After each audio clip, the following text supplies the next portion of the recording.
Hey everyone, Kale with Antique Book Collective, and today I'm getting to you guys with what year of antique books should I look for to make more money, and that is, of course, to make more money with your eBay store, your Amazon store, that sort of stuff. And with that said, I know I just mentioned Amazon. Yes, you can sell antique books on Amazon. It's a lot more difficult than selling it on eBay. I don't personally recommend it, but there are people that do it, and I have seen like 2 books that are antiques sell on Amazon, so there is a market for it, just not a big market. A lot of people that are buying antique books, they will be going onto sites like Abe Books or eBay or stuff like that. In fact, I've seen a lot of them on Etsy the last few years, so those are the places that you should sell, but you can sell it on Amazon as well. And with that little aside said, let me just get back to the main topic. So I've mentioned this in other videos, guys. When you are looking for antique books to buy and sell in your own business, I find that everything from the 1940s and earlier is going to get you a little bit more money than what it otherwise might. And yes, I know I just said everything. No, not everything that's older than that is going to be worth good money. In fact, there's a lot of those books that are worth basically nothing. So I don't recommend that you buy everything under the sun that's from the 1940s and earlier. Like, maybe buy everything under the sun if it's 50 cents a piece, if it's from the 1700s, because you're probably going to make your money back on that one, but you're not guaranteed to make your money back on all these things. As I've mentioned in other videos, I recommend looking everything up as you are doing the business, as you shop around. Look up the specific book title of what you are looking at, because otherwise you are going to end up buying something that's not worth as much money as what you might think, what you might expect, what you might hope that it might be worth. So what I recommend, guys, look up every single book as you're doing it, because again, if you don't, you're going to buy some bum inventory and you're just going to lose money because of that. With that said though, guys, 1940s and earlier is what I like to look for. Those books, in addition to for some reason being worth more, I find that stuff from the 1940s and earlier, it's also just easier to spot. Like, you can look at a shelf and be like, oh, that one right there, those are definitely from like the turn of the century or older. Those ones there, I think the 40s. Those ones, like, you can look at a shelf and roughly guess about how old a book is. Like, if it looks like a really old book, then it probably is a really old book. Of course, there are newer books that have just been mistreated and look older. That does happen, so be sure to look up the copyright date of a book, but by and large, you can spot it, especially when you get used to doing this business. When you've done it long enough, you can immediately just look at the pile of books and be like, oh yeah, that one's that date, that one, that one, that one, that one. It's a lot easier in person than it is to do on actual video, so that's why I'm not going through everything with you guys to do that. I don't think I'll even do that in the future, really, of a video of just spotting old books.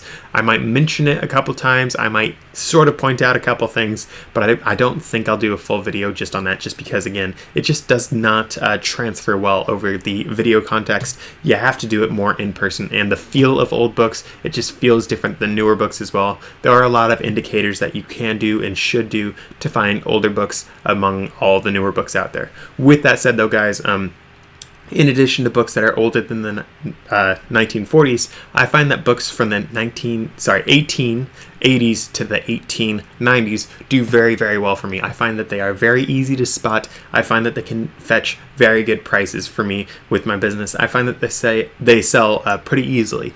I don't want to get into the genres of books that I sell. I've done that in other videos, so be sure to check out my other videos on my channel. You can subscribe right around there, or you can subscribe down below and check out my other videos, so be sure to do that if you guys do want to learn about the genres that I have the most success with, the niches, whatever, that I have the most success with. I do recommend checking out those videos.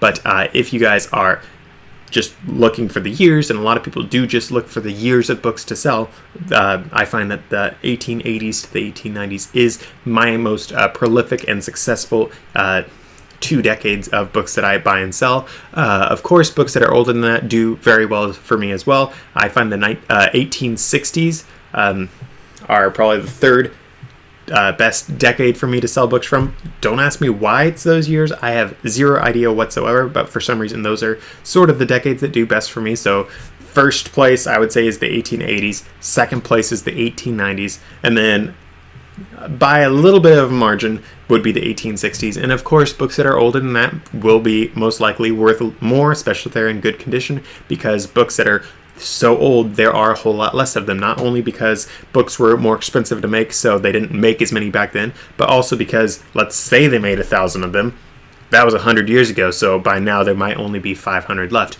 Books, guys, they are not made to last forever. Like, I know some of us might wish that they lasted forever because some of them are so beautiful, but let's face it, books are made of paper. Paper is not the most durable substance that humanity's ever found. And you have bookworms, you have mold, you have fires, you have so many things that will destroy paper. Now, if they made books out of solid gold, they might last a little bit longer. In fact, I actually heard this story, guys. The oldest book in existence is actually made of solid gold, and it's made with such a dead language that no one even knows what the book's about because the language is so dead because the book is so old. So I guess we could make books out of solid gold. That could be an option. Maybe might not be the most cost effective, but it's an option. But with that said, though, guys, those are the decades that I look out for the most. When you are looking for antique books, they do have to be at least 100 years old. So right now I'm making this video in 2023. So any book that is 1923 and older will be an antique book. So that is something that you can look out for to buy antique books. Of course, I know I said that I buy stuff in the 1940s and older. So those 1940s ones would just be vintage, but I do find that they can do very well for me. Of course, I do sell newer books as well. So, I mean, guys, don't just buy antique books. If there is a book on a shelf that you can buy for 50 cents and that book is worth $200, buy that stinking baby if you know you can make a good profit on it. But for me, I do focus on the antique books. I have a lot of reasons for that. One of the reasons for that is every other bookseller and their cat is buying the brand new books to sell on Amazon. There are 500 scanners at every single estate sale, every single book sale that I go to in a bigger town. There is so much competition for those books that people can just scan and see the price and see if they can make money. So easy. But when I go to these things to buy antique books, there's zero people. Even in the bigger cities, there are zero people looking these things up slowly, just as slowly as me, and they are busy doing all their other things. So it's just me doing my thing. And guys, I did the book scanning for all the new books. I did sell them on Amazon. I did do the Amazon FBA. I think I even did some merchant fulfilled, but I was like, nah, the profit margin just is not there for me to do my own merchant fulfilled with Amazon when eBay was an option for me with the books that I do. Because again, guys, my average sales price when I do my business, as I recommend that you guys do it, as I like to do it, my average sales price is $75 a piece, and that's a lot more than what I would do with Amazon. So that's why I made the pivot into eBay personally. But with that said, though, guys, when I'm at those sales, when I'm scanning these books, I found that just one or two antique books, guys, the profit that I got off those one or two would be worth the same profit as what I got off of a stack of books for Amazon like this tall. And it was amazing for me to think that I could, instead of buying this many books and say I pay $1 a piece, I paid $40 for that stack. I'm paying $1 a piece for two antique books, and I make the same amount of profit, if not more profit, and I only have to buy 2 boxes to ship these out. I only have to make 2 listings. It was just like a no-brainer. It's like, okay, so I'm working less, I'm putting in less effort, I'm putting in less money, and I'm making more money?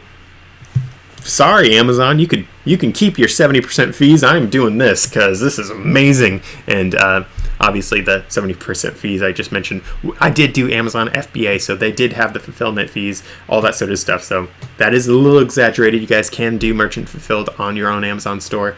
You can do honestly whatever you want. If you make money and if you do like doing it, do whatever you want. But for me, I found that the antique book side of things, the eBay side of things, it was just like, this is my jam, and I love history in general, so the old books, that just really calls out to me as well. So for me, that was another thing that really made me just love that. And I know I've mentioned this in other videos, guys, and I'm mentioning it here now as well.